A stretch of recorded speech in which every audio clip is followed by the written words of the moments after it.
Hello students. इस video में हम स्टार्ट करने वाले हैं हमारा नेक्स्ट पार्ट, जो कि हमारा जैनिज़्म के ऊपर है। आइए स्टार्ट करते हैं इसको।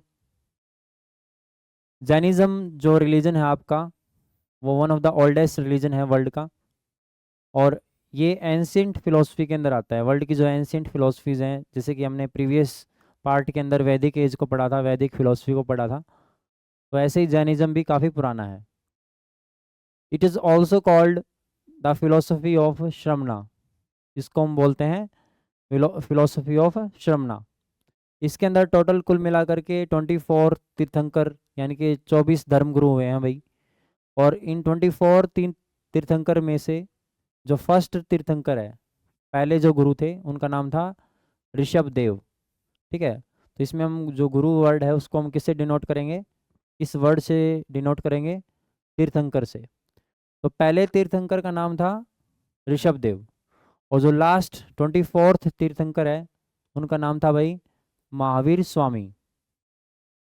तो जैसे कि अभी बताया गया, ऋषभ देव जो हैं, जो पहले तीर्थंकर थे, वो उनका जो वर्णन है, उनका जो मेंशन है, वेदों में भी पाया गया है। और उन्होंने जैन फिलॉसफी को आगे बढ़ाया। इसके अलावा उनको माना जाता है कि भी उन्होंने ही जैन रिलीजन को स्टार्ट किया। He is the founder of Jain religion and propagator of Jain religion. Jain philosophy और जैन रिलीजन को प्रोपेगेट करने की जो शुरुआत है, वो किसने की थी? ऋषभ देव ने की थी। महावीर स्वामी जो 24th तीर्थंकर हैं, उन्होंने 6th सेंचुरी BC में एक मंदिर बनवाया और ऋषभ देव की ही आइडियोलॉजी को आगे बढ़ाया। उसके जो आदर्श, जो उनके सिद्धांत थे, उसी को आगे बढ़ाया। तो आगे हम इसको देखेंगे, महावीर स्वामी के बारे में पढ़ते हैं आगे।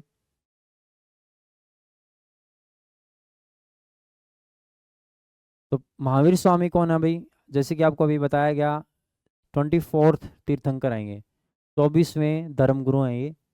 इनके बारे में आगे थोड़ा सा पढ़ लेते हैं।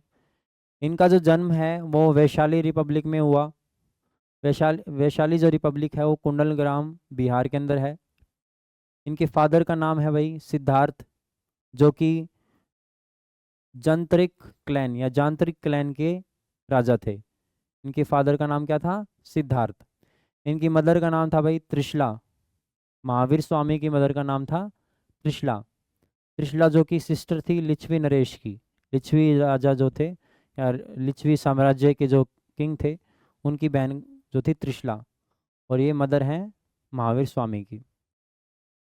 The name of Mahavir wife was Yashoda. Mahavir की पत्नी का नाम था यशोदा।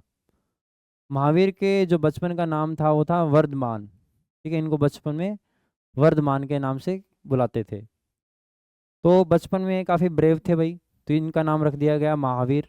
ठीक है, इसी के लिए इनका नाम रख दिया गया महावीर।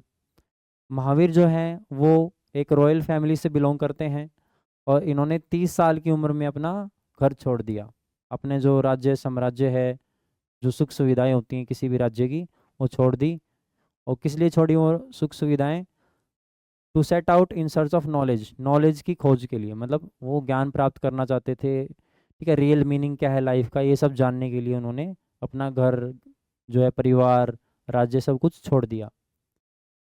इसके बाद उनको जो नॉलेज मिली, जिस नॉलेज के लिए वो निकले थे घर से या अपने महल से, वो नॉलेज मिली उनको bye sitting under a tree of साल, एक पेड़ के नीचे। ठीक है, उन्होंने कई सालों तक वहाँ पर मतलब मेडिटेशन किया। ठीक है, तब किया एक फॉरेस्ट के अंदर, और वहाँ पर उनको नॉलेज मिली। तो कई सालों तक बिना खाना और बिना पानी के उन्होंने ये मेडिटेट किया। नेक्स्ट पॉइंट देखते हैं इसमें। अब जो जैन रिलीजन का जो ओरिजिन है, ठीक है, वो कैसे हुआ है, कि जो जैन फिलोसफी कह सकते हो आप, जो दर्शन शास्त्र है, वो कैसे स्टार्ट हुई है। तो इसका मतलब क्या है भाई? वन हु फॉलोज द जिन, जो जिन को फॉलो करे। जिन क्या है इसमें? जिन का मतलब होता है कनकरर। कनकरर किसके ऊपर कनकरर करना है, यानी कि कनकरर किस चीज़ के ऊपर जीत हासिल करनी है, किसको कंट्रोल करना है। Jin means to conqueror of the senses, मतलब जिसके जिसके ऊपर या जिस व्यक्ति ने अपनी इंद्रियों को या अपनी सेंसेस को कंट्रोल कर लिया है, उसको क्या कहा गया है? जिन। और इसी वर्ड से क्या बना है? जैन वर्ड बना है, JAIN। एंड जैन। ठीक है, तो ये ऐसे जैन फिलोसफी ऐसे स्टार्ट हुई है कि जिसने अपनी इंद्रियों पे नियंत्रण कर लिया है, अपनी 5 सेंसेस पे कंट्रोल कर लिया है, वो क्या है, कनकरर है या फिर जिन, जिसको जिन बुलाएंगे। इसके अंदर 3 जेम्स, 3 रत्नों की भी बात की गई है जैन फिलोसफी के अंदर। ठीक है, भी इस रिलीजन का मेन एम क्या है, मेन उद्देश्य क्या है। इसका उद्देश्य है भाई साल्वेशन प्राप्त करना, मुक्ति हासिल करना। ये कनकरर ऑफ द वर्ल्डली फैसिनेशन, कि वर्ल्ड में जो फैसिनेटिंग चीज़ें हैं, ठीक है, जो आपको डिस्ट्रैक्ट करते हैं अपने लक्ष्य तक पहुंचने के लिए, उसके ऊपर कनकर कर लेना। डिल्यूजन जो भ्रम है, ठीक है, उससे बाहर आना, और अपनी सेंसेस पे कंट्रोल करना, और फिर लास्ट में साल्वेशन, मुक्ति मिल जाती है भाई। ठीक है, वो कंट्रोल कर लेता है, वो एक्सपर्ट हो जाता है। तो महावीर स्वामी ने इसके लिए आपको 3 तरीके के रास्ते बताए हैं अगर किसी व्यक्ति को साल्वेशन चाहिए, मुक्ति चाहिए। वो कौन से 3 तरीके हैं भाई, कौन कौन से 3 मेजर हों। पहला है आपका राइट फेथ, दूसरा आपका राइट नॉलेज, और तीसरा आपका राइट कंडक्ट। राइट फेथ क्या है भाई, कि आपको विश्वास होना चाहिए अपने तीर्थंकरों के ऊपर, जो आपके तीर्थंकर आपको सिखा के गए हैं। अगर आप जैन धर्म में मानते हो, अगर आप जैन धर्म को फॉलो करते हो, तो आप तीर्थंकरों की तीर्थंकरों ने आपको जो सिखाया है उसके ऊपर विश्वास रखो, तो आपको क्या मिलेगा, साल्वेशन मिलेगा, मुक्ति मिलेगी। दूसरा क्या है भाई, राइट नॉलेज। ठीक है, आपको सही ज्ञान मिलना चाहिए। ठीक है, without doubt, real knowledge without doubt, कि भाई आपको नॉलेज मिले और उसमें कोई संदेह नहीं होना चाहिए, वो ट्रू नॉलेज होनी चाहिए और कंप्लीट नॉलेज होनी चाहिए।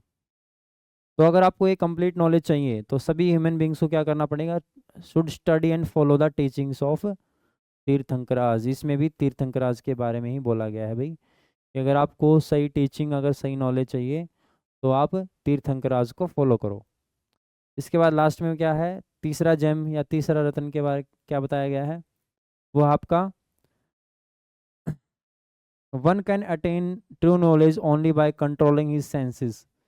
कि अगर आप अपनी सेंसेस को कंट्रोल कर पाओगे तो आपको ट्रू नॉलेज मिलेगी। तो इसलिए आपको अपनी सेंसेस को कंट्रोल करना चाहिए, और एक सोरो हैप्पीनेस और सोरो के बीच में, दुख और सुख के बीच में एक बैलेंस बना के रख के चलना चाहिए। ठीक है, तो ये इसको हम क्या बोलेंगे, राइट कंडक्ट बोलेंगे, उचित व्यवहार बोलेंगे। आप अपनी सेंसेस पे कंट्रोल रखो और दुख और सुख में एक बैलेंस बना करके चलो।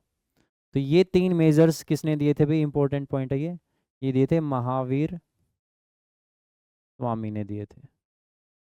इंपॉर्टेंट है ये। ठीक है,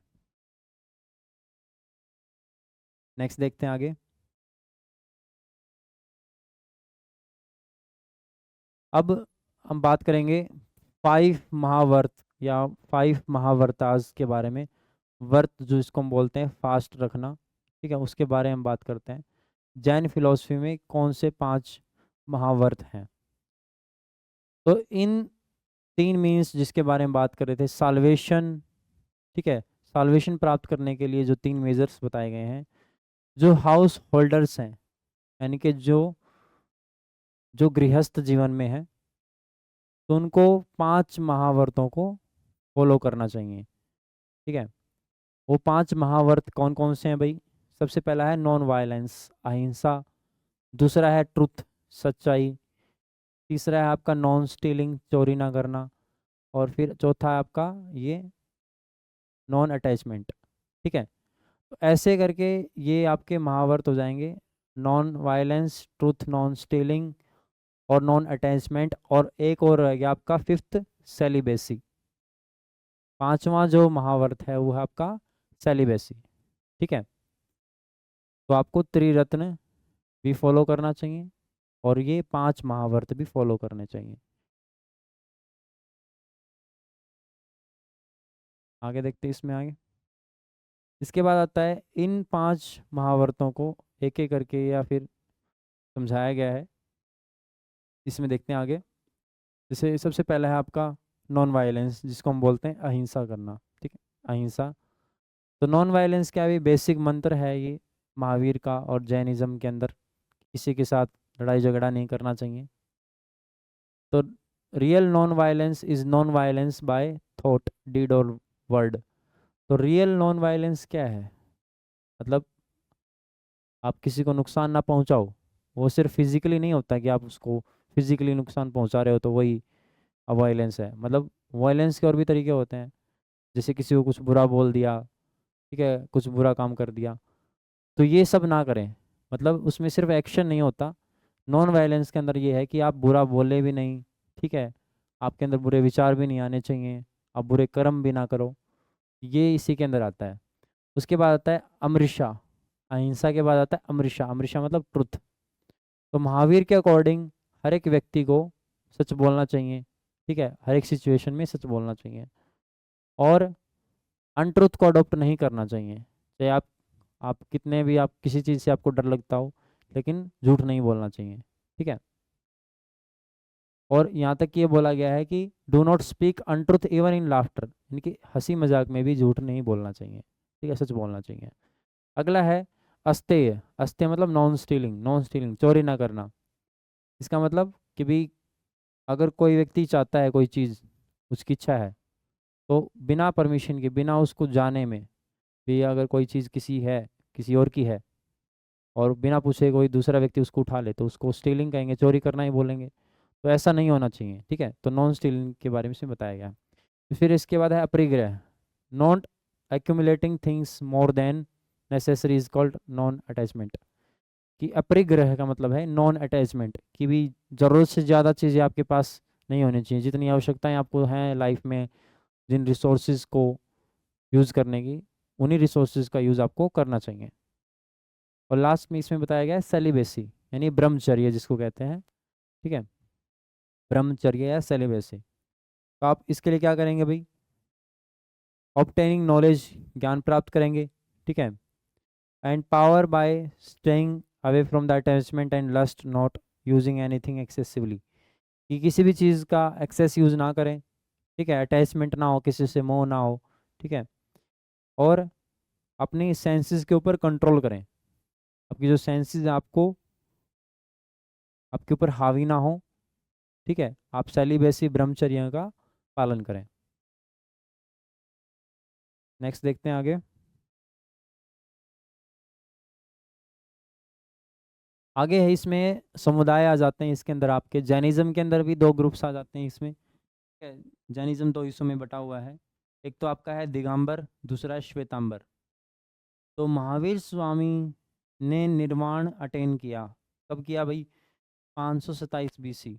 निर्वाण का मतलब यहाँ पे क्या है? निर्वाण मतलब डेथ, उनकी डेथ हो गई। कब हुई हुई? 527 बीसी। कहाँ पर? पावापुरी में हुई, बिहार के अंदर। तो उनके बाद जो ट्रेडिशन है महावीर स्वामी की डेथ के बाद, क्योंकि वो लास्ट तीर्थंकर थे, 24वें तीर्थंकर थे, तो उनके बाद तो 25th, इनके आगे कोई धर्मगुरु रहा ही नहीं। तो इसलिए उनकी डेथ के बाद जो उनको मानने वाले थे, जैन धर्म को जो फॉलो करने वाले थे, वो दो हिस्सों में डिवाइड हो गए, जिनको एक को कहा गया दिगंबर और दूसरे को कहा गया श्वेतांबर। एक दिगंबर, दूसरा श्वेतांबर। तो दिगंबर, जो दिगंबर कौन है भाई? दिगंबर वो हैं, कौन है? Consider the 10 directions as the cloth. मतलब वो वस्त्र जो धारण करते हैं वो दिशाओं को, दिशाओं के रूप में करते हैं। जो 10 दिशाएं हैं, ठीक है, 10 दिशाओं का जिक्र किया गया है जैनिज्म में। तो वस्त्रों के बजाय वो 10 दिशाओं को धारण करते हैं। और जो श्वेतांबर लोग हैं वो सफ़ेद वस्त्र पहनते हैं, वाइट क्लॉथ्स पहनते हैं।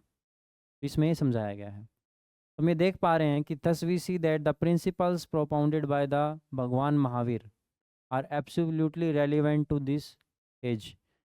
क्योंकि आज का जो समय है, आज का जो टाइम है, वो उनके जो सिद्धांत हैं बिल्कुल रेलिवेंट हैं, बिल्कुल सही बैठते हैं। जो जैन फिलोसफी है वो विश्वास रखती है इमोर्टलिटी में। इसकी immortality, immortality of the Saul, यानी कि आत्मा जो है अमर है। आत्मा फिर रीइंकारनेशन करती है, यानी कि दोबारा से जन्म लेती है, और फिर वो अपने कर्म करती है। जैन फिलॉसफी जो है वो कास्टिसिज्म को अपोज करती है, जाति प्रथा को, जाति के खिलाफ है वो। अनटचेबिलिटी यानी कि जो छुआछूत किया जाता था पहले, ठीक है। इन नीची जाति के लोगों को जो है बैठने नहीं दिया जाता था अपने पास, ठीक है। तो ये अनटचेबिलिटी को भी नहीं मानती, ठीक है। तो ये सब चीज़ें जो है वो जो है इग्नोर करती है। इसके अलावा वुमेंस की रिस्पेक्ट के बारे में बात करती है, ठीक है। तो जो फिलोसफिकल थॉट है जैन फिलोसफी का, बेसिकली सेल्फ वेलफेयर के बारे में है कि आप अपना भला कर सकते हो, ठीक है, अपने आप को इम्प्रूव कर सकते हो।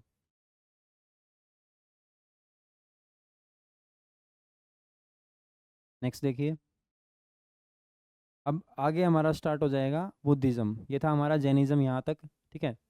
नेक्स्ट रिलीजन स्टार्ट कर रहे हैं आगे बुद्धिज़्म के बारे में।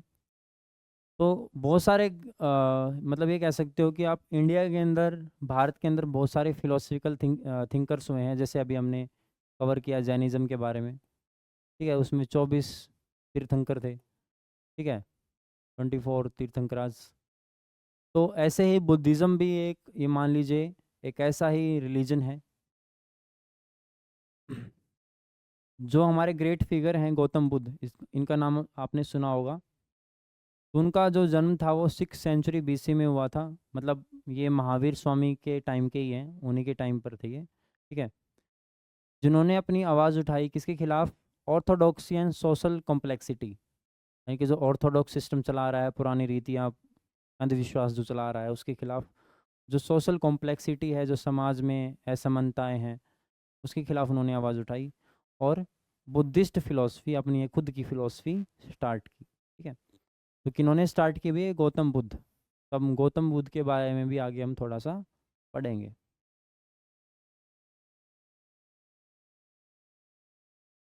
महात्मा बुद्ध जिनको कहते हैं, गौतम बुद्ध जिनको बोलते हैं, ठीक है। तो इनका जन्म हुआ था भाई लुम्बिनी, नेपाल में। नेपाल में जगह है ये लुम्बिनी, वहाँ पर इनका जन्म हुआ था, नियर कपिल वस्तु, इन 563 BC। ये नोट कर सकते हैं आप। तो लुम्बिनी क्या थी? It was the capital of Shakya Republic. Shakya Republic की ये कैपिटल थी, राजधानी थी। इनके फादर का नाम था शुद्धोधन। वो शाक्य गण के हेड थे, क्योंकि शाक्य डायनेस्टी है, शाक्य रिपब्लिक है, तो शाक्य गण के हेड कौन थे? शुद्धोधन। इनकी मदर का नाम था महादेवी। इनकी मदर का नाम था महादेवी। इनके बचपन का नाम था सिद्धार्थ, ठीक है। तो his mind was not engaged in worldly things, मतलब बचपन से ही सिद्धार्थ का जो मन था, जो दिमाग था, वो संसार की चीज़ों में नहीं था, ठीक है। वो हर एक चीज़ के पीछे एक रीज़न पूछते थे। मतलब कोई भी चीज़ आपने सामने होती तो उसके पीछे एक सवाल पूछते थे। मतलब जैसे उन्होंने देखा कि seeing an old man, a sick person, a dead person and a monk at the age of 29। मतलब उन्होंने देखा कि उन्होंने एक अपना घर छोड़ा, और वो किस लिए छोड़ा? जैसे कि आपने पढ़ा था पिछले इस टॉपिक में कि महावीर स्वामी जैन ने नॉलेज के लिए अपना घर छोड़ दिया, अपने परिवार छोड़ दिया, अपना महल छोड़ दिया। तो इसी तरीके से महात्मा बुद्ध ने भी छोड़ दिया।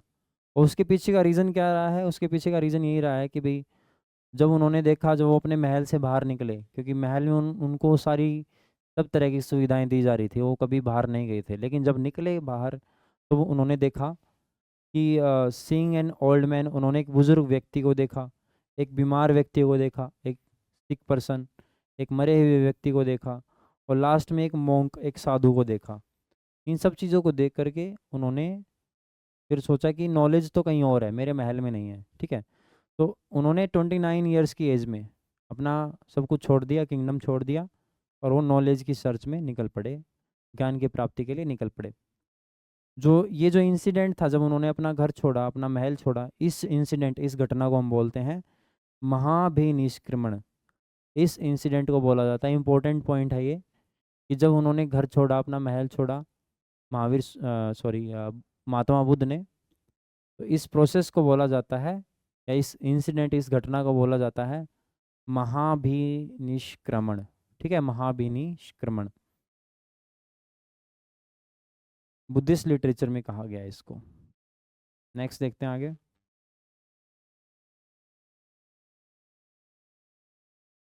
तो आफ्टर महाभिनिष्क्रमण, यानी कि महाभिनिष्क्रमण के बाद, यानी कि अपना घर छोड़ने के बाद, रिनंसिएशन यानी त्याग करने के बाद उन्होंने क्या किया भाई, he led the life of an ascetic for many years, उन्होंने एक साधु की लाइफ जीना स्टार्ट कर दिया।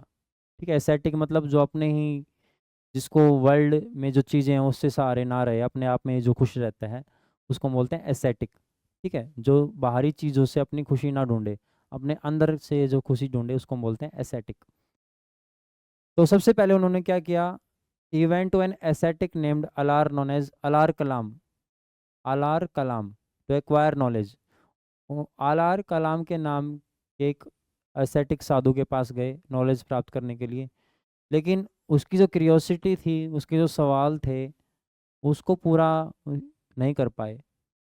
माधव बुद्ध के सवालों के जवाब उनके गुरु यानी कि अलार कलाम नहीं दे पाए। ठीक है, इसके बाद क्या हुआ, इसके बाद वो एक ब्राह्मण के पास गए। ठीक है, ब्राह्मण आचार्यों के पास गए, राजगृह है के अंदर जो है, रुद्रक नाम था उनका। ठीक है, या फिर इसके बाद एक और नाम दिया गया रुद्रा एंड रमपुता। ठीक है, रुद्रा और रमपुता के पास वो गए, बट ये भी उसकी नीड्स को, उसकी जो क्वेश्चन थे उसको सेटिस्फाई नहीं कर पाए। उसके जो सवाल थे उसका जवाब नहीं दे पाए। ठीक है, तो लास्ट में उन्होंने क्या किया, सिद्धार्थ ने यानी कि माधव बुद्ध ने क्या किया, reach the Uruvela forest, Uruvela forest पहुँचे और वहाँ पर उन्होंने सीवियर पिनेंस किया, मतलब तप किया। ठीक है, जैसे कि वर्धमान महावीर ने साल के पेड़ के नीचे फॉरेस्ट में जा करके तप किया था, ऐसे ही महात्मा बुद्ध ने तप किया। और उनके साथ उस टाइम पर उनके 5 साथी थे। ठीक है, उन on the bank of the river Niranjana, Niranjana नदी के किनारे उन्होंने ये तप स्टार्ट किया। इस जगह का नाम याद रखें, Uruvela is the name of place. तो still they were not satisfied, फिर भी वो सेटिस्फाई नहीं हुए। So at this time all 5 of his companions left him but he did not get distracted. जब ये पिनेंस कर रहे थे यानी कि जो तप कर रहे थे, तो उस टाइम पर उसके जो 5 साथी थे महात्मा बुद्ध के साथ, तो एक टाइम आने के बाद वो तो छोड़ के चले गए महात्मा बुद्ध को, लेकिन महात्मा बुद्ध ने हार नहीं मानी, वो वहीं पे रुके और डिस्ट्रैक्ट नहीं हुए। ठीक है, वो उन्होंने अपना फोकस बनाए रखा अपना पेनेंस के ऊपर, अपने तप के ऊपर। इसके बाद उन्होंने मेडिटेट करना स्टार्ट किया। ठीक है, और एक पीपल के पेड़ के नीचे बैठे मेडिटेशन में। 7 साल मेडिटेशन करने के बाद उनको सेल्फ रियलाइजेशन हुआ। कब हुआ भाई, on the full moon day. Full moon day क्या होता है, पूर्णमासी। यानी कि 7 साल तक उन्होंने उस पेड़ के नीचे बैठे रहे, पेड़ के, पीपल के पेड़ के नीचे बैठे रहे। और एक दिन ऐसा आया जब उनको सेल्फ रियलाइजेशन हुआ, और वो दिन कौन सा था, फुल मून डे था, यानी पूर्णमासी का दिन था, full moon day of Vaisakh, Vaisakh महीने का। उसके बाद उनको क्या कहा गया, बुद्ध कहा गया। बुद्ध का मतलब क्या होता है, बुद्धि यानी इंटेलिजेंस। तो जिस पेड़ के नीचे उन्होंने नॉलेज अटेन की थी उसको कहा जाता है बोधि ट्री, उसको बोधि ट्री बोला जाता है। और जहाँ पर उनको नॉलेज मिला था उस जगह को बोला जाता है बोध गया।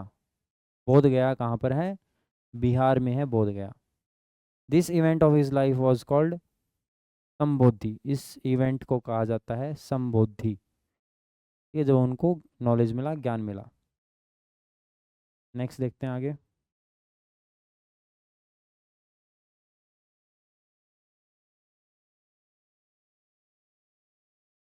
एनलाइटमेंट मिलने के बाद, एनलाइटमेंट मतलब ज्ञान की प्राप्ति होने के बाद, एनलाइटमेंट होता है ज्ञान की प्राप्ति।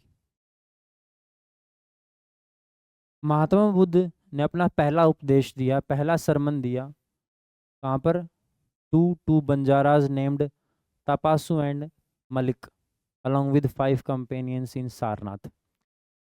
महात्मा बुद्ध ने अपना पहला सरमन दिया, पहला उपदेश दिया सारनाथ में 2 लोगों को, या फिर कह सकते हैं 2 बंजारे जो थे, बंजारा जाति होती है, उन लोगों को अपना उपदेश दिया जिनका नाम था तपासु और Malik. So this is what called धर्म चक्र और turning the wheel of religion. इसमें कहा, इस प्रोसेस को कहा गया धर्म चक्र। जब महात्मा बुद्ध ने सारनाथ में अपना पहला उपदेश दिया, इस प्रोसेस को कहा गया धर्म चक्र। देखिए अभी हम काफ़ी सारे ऐसे प्रोसेस पढ़ चुके हैं, जैसे कि स्टार्टिंग में हमने पढ़ा था कि जब उन्होंने अपना घर छोड़ा तो उस इंसिडेंट को कहा गया, उस प्रोसेस को कहा गया महाभिनिष्क्रमण। ठीक है, तो ऐसे ही जब उनको एनलाइटमेंट मिला, ठीक है, तो उसको क्या कहा गया, जब उन्होंने अपना पहला सरमन डिलीवर किया उसको क्या कहा गया, उसको कहा गया धर्म चक्र या धर्म चक्र परिवर्तन। ठीक है, तो लास्ट में उन्होंने प्रीच किया यानी उपदेश दिया Buddha 45 years at the age of 80। ठीक है, मतलब 45 साल तक उन्होंने उपदेश देने के बाद 80 साल की एज में महात्मा बुद्ध की डेथ हो गई। कहाँ पर? कुशीनगर में उनकी डेथ हो गई। कुशीनगर गोरखपुर उत्तर प्रदेश में है। ठीक है, 483 BC में। तो दिस इवेंट इज कॉल्ड महापरिनिर्वाण। इस इवेंट को, इस घटना को क्या कहा गया? महापरिनिर्वाण। तो महापरिनिर्वाण इसको कहा गया था। ठीक है, तो ये प्रोसेस आप याद रखें। जैसे उनको जब उसको नॉलेज मिला, एनलाइटमेंट मिला, उसको संबोधि कहा गया। ठीक है, उसके बाद एनलाइटमेंट मिलने के बाद उन्होंने जब अपना पहला उपदेश दिया उसको बोला गया धर्म चक्र परिवर्तन। अब जब उनकी डेथ हो गई तो उस प्रोसेस को या फिर उस इंसिडेंट को क्या कहा गया? उस इंसिडेंट, उस घटना को कहा गया महापरिनिर्वाण। तो आप ये याद रखें, एग्जाम पॉइंट ऑफ व्यू से इम्पोर्टेंट है।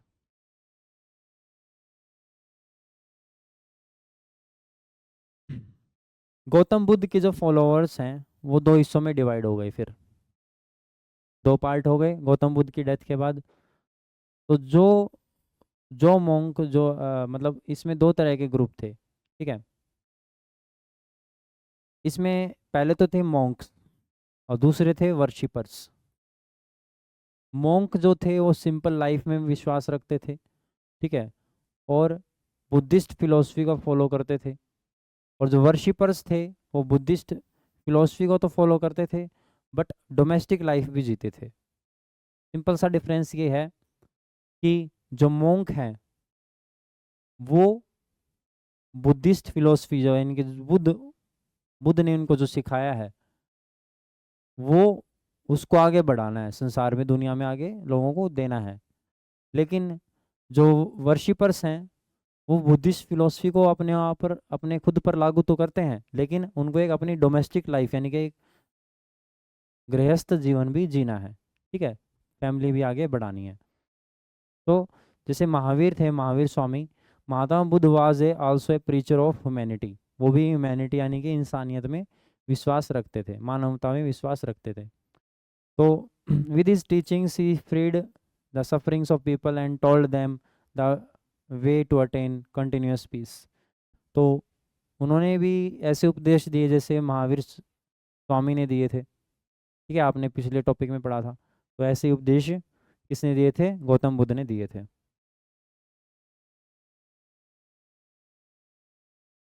अब कुछ इसमें आते हैं फोर नोबल ट्रुथ। ठीक है, जीवन की चार सच्चाइयों के बारे में बताया गया है कि चार ट्रुथ, चार सच्चाइयाँ क्या है। पहला है सफरिंग। सफरिंग तो आनी है, लाइफ है तो सफरिंग तो आएगी, यानी कि दुख तो सहना पड़ेगा। दूसरा है भाई कॉज ऑफ सफरिंग, उस सफरिंग का कारण होता है कोई ना कोई। ठीक है, तीसरा इसमें सेसेशन ऑफ सफरिंग, कि भाई सफरिंग को जो है वो आप कम भी कर सकते हो। ठीक है, और चौथा इसमें वेज टू रिमूव सफरिंग। इसमें कुछ तरीके बताए गए हैं वो हम पढ़ेंगे। तो सबसे पहले हम सफरिंग क्या है भाई? बर्थ, डेथ, यूनियन, सेपरेशन, यानी कि जन्म, मृत्यु। ठीक है, मिलना, बिछड़ना, लाभ हानि, ये सब क्या है? सारे दुख का कारण है ये सब कुछ। ठीक है, इसी से दुख आता है। तो जितने भी, अब कॉज क्या है सफरिंग का? मेन कॉज क्या है? मेन कॉज है भाई आपकी जो तृष्णा है। तृष्णा मतलब आपकी जो डिज़ायर है, इच्छा है, अगर वो पूरी नहीं हो पाती है, अगर आप अपनी डिज़ायर्स पूरी नहीं कर पाते हो तो आपको बहुत ज़्यादा सफ़र होगा, आपको दुख होगा बहुत ज़्यादा। ठीक है, आप निराश हो जाओगे, आप हताश हो जाओगे। अगला क्या है? Cessation of suffering. Suffering can be removed by cessation by of craving और by the control of desire. आप थोड़ा इसको कम कर सकते हो, संघर्ष को, अपनी सफरिंग को कम कर सकते हो अपनी डिज़ायर्स को कंट्रोल करके, अपनी इच्छाओं को कंट्रोल करके। और वेज टू रिमूव सफरिंग, हटाना है बुरी तरह से अगर सफ़र को, संघर्ष को, या फिर लोग सफ़र जो करते हैं उसके लिए क्या तरीका है भाई? There is a path of victory over the sorrows that is called Ashtanga Marga. अष्टांग मार्ग एक तरीका है 8 तरीके बताए थे महात्मा बुद्ध ने, जिससे कि आप अपनी दुखों को, अपनी सफरिंग को पूरी तरह ख़त्म कर सकते हो। तो अष्टांग मार्ग भी है, आगे देखते हैं अभी हम।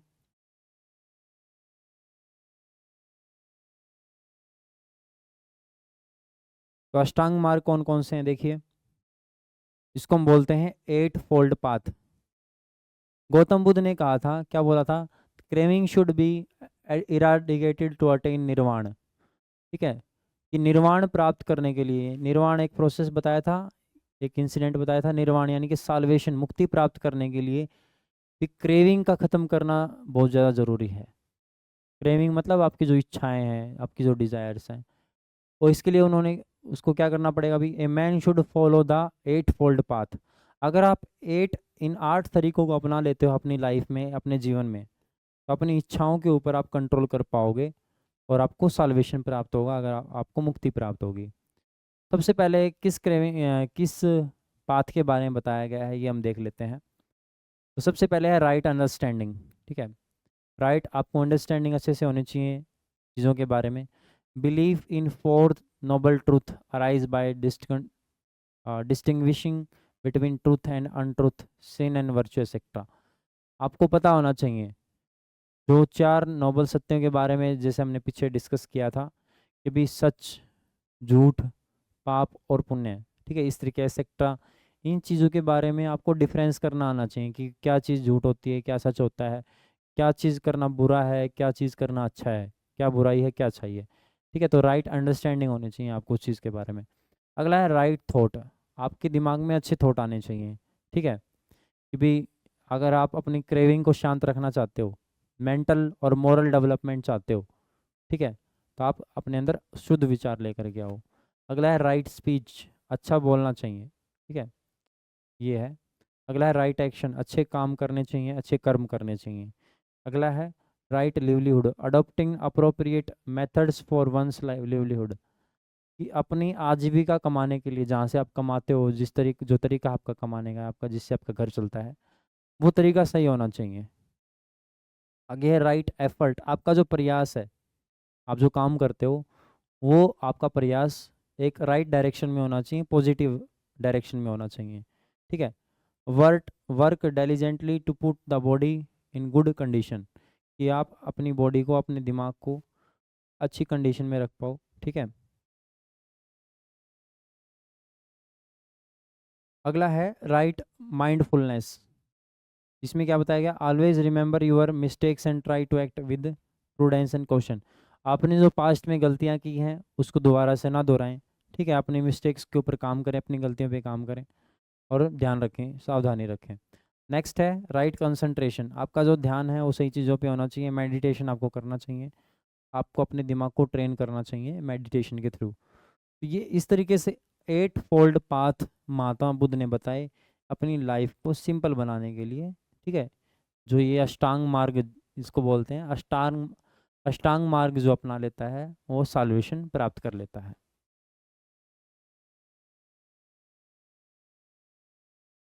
इसके बाद 10 एथिकल प्रैक्टिसेस भी हैं जो गौतम बुद्ध ने बताई थी। प्रैक्टिसेस मतलब कुछ सिद्धांत बताए थे, रीतियां बताई थी। वो कौन कौन से सिद्धांत हैं भाई?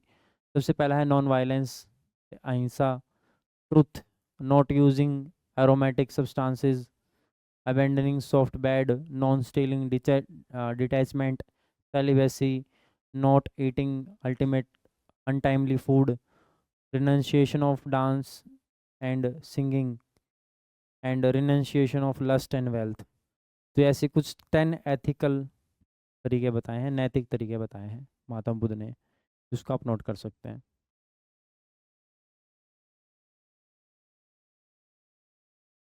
अब जिस हम बात कर रहे थे अभी थोड़ी देर पहले कि भी जो महात्मा बुद्ध है, ठीक है, उनकी डेथ के बाद बुद्धिज़्म के 2 हिस्से हो गए। तो 2 हिस्से कौन कौन से थे, अभी हम उन्हीं 2 हिस्सों के बारे में पढ़ने वाले हैं। बुद्ध की डेथ के बाद जो है वो कौन कौन से 2 पार्ट हैं। सबसे पहला है हीनयान और दूसरा है महायान। तो जो बुद्धिज़्म है वो 2 पार्ट में डिवाइड हो गया, हीनयान और महायान में। ठीक है, तो after the second Buddhist assembly Buddhism was divided into 2 parts. Second Buddhist assembly के बाद इस सभा के बाद बुद्धिज्म दो हिस्सों में डिवाइड हो गया, हीनयान और महायान में। ठीक है, जो हीनयान के जो फॉलोअर्स थे, यानी हीनयान के जो सदस्य थे, जो मेंबर थे, वो किस में विश्वास रखते थे? That the rules which were once made could not be changed, while the supporters, भी ये हीनयान वालों का तो ये मानना था कि भी एक बार जो नियम बन गए, ठीक है, उनको बदला नहीं जा सकता, उनको चेंज नहीं किया जा सकता। लेकिन महायान वालों का क्या मानना था? Support of Mahayanas were in the favour of the change with time, भी समय के साथ बदलना बहुत ज़रूरी है, जो जो समय की डिमांड है आपको वैसा बनना पड़ेगा। ठीक है, तो ये महायान वालों का मानना था। इनके अलग ये फिलॉसफी में डिफरेंस हो गया, ये बुद्ध को फॉलो करते हैं, बुद्धिज्म को फॉलो करते हैं, लेकिन इन्होंने क्या किया, इनकी फिलॉसफी अलग अलग हो गई। ठीक है, ये हीनयान जो सेक्ट है वो फॉलो करता है teaching of Buddha fanatically, while Mahayana emphasised on worship बुद्धवाद एज ए गॉड। मतलब हीनयान वाले जो फॉलोअर्स हैं वो बुद्धिज्म को अनचेंज्ड तरीके से, जैसे उन्होंने तरीके बताए हैं, बिना उसमें कोई चेंज किए, बिना कोई उसके अंदर सुधार किए या फिर कोई भी चीज़ की, उसमें उसको ब्लाइंडली फॉलो करते हैं। और महायान के जो है वो वर्शिप करते हैं, पूजा करते हैं, जैसे हम हिंदू करते हैं, जैसे हिंदुइज्म में की जाती है। ठीक है, अब इसमें कुछ बुद्धिस्ट किंग के बारे में बताया गया है, ऐसे राजा जिन्होंने बुद्ध धर्म को अपनाया था। कुछ पास्ट में जो राजा रहे थे जिन्होंने बुद्धिज्म को फॉलो किया या अपनाया, तो अजातशत्रु, अशोक, कनिष्क, हर्षवर्धन, इंपॉर्टेंट नाम है चारों के चारों, आप इनको याद रखना। अजातशत्रु, अशोक, कनिष्क और हर्षवर्धन, ये चार नाम है।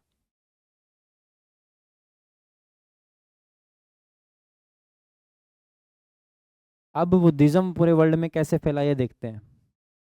Development of Buddhism philosophy started in 6th century BC, 6th century BC में स्टार्ट हुआ ये। ठीक है, इसके बाद जो आपका सबसे बड़ा one of the most famous emperor Ashok को आप जिसके बारे में आपने पढ़ा है, ठीक है, अशोक के टाइम तक रहा ये। ठीक है, in the form of philosophy of the state. ठीक है, अशोक ने इस धर्म को अपनाया, बुद्धिज्म को अपनाया। अशोक के बाद कनिष्क ने अपनाया, कनिष्क के बाद हर्षवर्धन ने अपनाया। तो ये कुछ इंपॉर्टेंट एम्परर्स हैं। ठीक है, अशोक, कनिष्क, हर्षवर्धन, इन्होंने इस बुद्धिज्म धर्म की फिलोसफी के डेवलपमेंट में बहुत ही इंपॉर्टेंट रोल प्ले किया है। तो ये नाम बहुत ज़्यादा जरूरी हैं जो आपको याद रखने हैं। कौन कौन से नाम है? अशोक, कनिष्क और हर्षवर्धन, जिन्होंने बुद्धिज्म को स्प्रेड किया। तो बुद्धिस्ट फिलोसफी को फैलाने के लिए इन्होंने, अशोक ने 8 फोल्ड पाथ को फॉलो किया और इसके अलावा 84,000 स्तूपास बिल्ट किए। ठीक है, 84 स्तूपास बनाए। स्तूपा क्या होता है भाई? स्तूपा वो जगह होती है जहाँ पर बुद्धिज्म को फॉलो किया जाता है, मतलब जहाँ पर बुद्ध स्तूपा, इनके बुद्ध की जहाँ पर डेथ हुई थी उसकी याद में, उसकी मेमोरी में जो स्ट्रक्चर बनाया जाता है उसको स्तूपा कहते हैं। ठीक है, तो अशोक ने महात्मा बुद्ध के लिए या फिर जो उसके डेडिकेशन के लिए 84 स्तूपास बनाए। ठीक है, and also expanded and spread Buddhist philosophy through pillars and inscriptions. Ashok ने पिलर्स बनवाए। ठीक है, सारनाथ पिलर के बारे में आप जानते हैं अच्छे से। इंस्क्रिप्शंस बनवाए, ठीक है, इंस्क्रिप्शंस लिखे बल्कि। तो ये रिलीजन जो है सिर्फ इंडिया में नहीं बल्कि बाहर विदेशों में फैला। ठीक है, चाइना में गया ये रिलीजन, चाइना के लोग बुद्धिज़्म में फॉलो मानते हैं। जापान में गया, थाईलैंड में, श्रीलंका में, अफगानिस्तान, सिंगापुर, वेस्टर्न कंट्रीज़ में भी ये गया है। तो later on Buddhist philosophy became extinct in India. इसके बाद ये कह सकते हैं कि भी बुद्धिस्ट फिलोसफी इंडिया में उसका प्रभाव थोड़ा सा कम हो गया, उसका असर कम हो गया। ठीक है, तो इसके कई सारे रीजंस हैं जिसके बारे में अभी हम पढ़ते हैं कि इंडिया में बुद्धिज़्म का प्रभाव इतना कम क्यों हो गया, जबकि चाइना में और जापान में इस धर्म को अच्छे से फॉलो किया जाता है।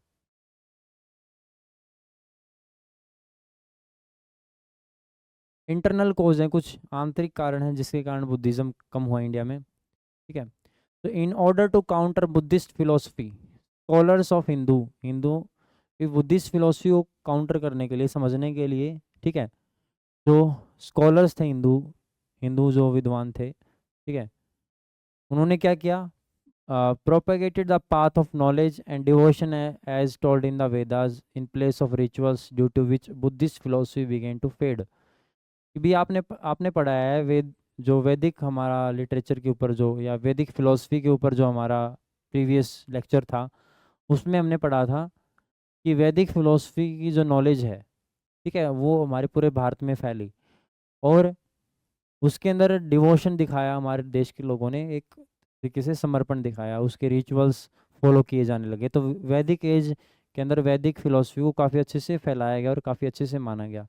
तो ये कह सकते हैं कि आप वैदिक एज के प्रभाव में या वैदिक फिलोसफी के प्रभाव में बुद्धिज्म फिलोसफी का प्रभाव कम हो गया, ठीक है। And many Kings were also influenced by the knowledge of वैदिक फिलोसफी। और ये भी कह सकते हो कि बहुत सारे राजा भी जो थे वो हमारी वैदिक फिलोसफी से काफ़ी अच्छे से प्रभावित हुए, ठीक है, और उन्होंने बुद्धिस्ट फिलोसफी को अबेंडन कर दिया, त्याग दिया, छोड़ दिया। तो as a result its influenced went on decreasing, इस तरीके से इसका प्रभाव कम हो गया। ये तो थे इंटरनल कॉज, आंतरिक कारण थे हमारे देश के अंदर। बाहर कैसे कम हुआ भाई? Buddhist philosophy also decline due to the invasions, बाहर से जो आक्रमण हुए, उन आक्रमणों के कारण भी बुद्धिस्ट फिलोसफी का काफ़ी ज़्यादा नुकसान हुआ, अच्छे से अच्छा खासा, ठीक है। प्लंडरिंग की गई, लूटपाट की गई, जो उनाज हैं, ठीक है, या मंगोल्स ट्राइब है या होंगोल ट्राइब है, मोहम्मद मोहम्मद बिन तुगलक, जो मोहम्मद बिन कासिम हो गया, मोहम्मद महमूद ऑफ गजनवी हो गया, या मोहम्मद गौरी एक्सेट्रा, ये जो बाहरी आक्रमणकारी थे, इनके कारण भी बुद्धिस्ट फिलोसफी को जो है काफ़ी अच्छा खासा नुकसान पहुंचा, ठीक है।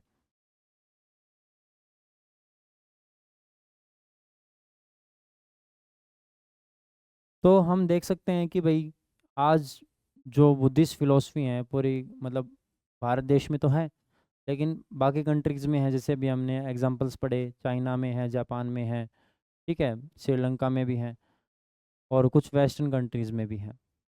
देखा जा सकता है, इनका प्रभाव भी देखा जा सकता है। तो अल्टीमेट गोल क्या है बुद्धिस्ट फिलोसफी का? कि साल्वेशन प्राप्त करना, मुक्ति प्राप्त करना ही इसका अल्टीमेट गोल था। महात्मा बुद्ध ने क्या बोला था? That moksha can be attained by quenching the fire of craving और lust that arises in the mind. कि भी आप मोक्ष को तभी प्राप्त कर सकते हो जब आप अपनी अंदर की जो क्रेविंग है उसको ख़त्म कर पाओगे, ठीक है। क्रेविंग यानी आपके अंदर जो डिज़ायर्स, जो इच्छा आती है, उसको ख़त्म कर पाओगे। और हर एक पर्सन को क्या मिल सकता है भाई? Can get freedom from ignorance and sorrows by leading a life according to the eightfold path.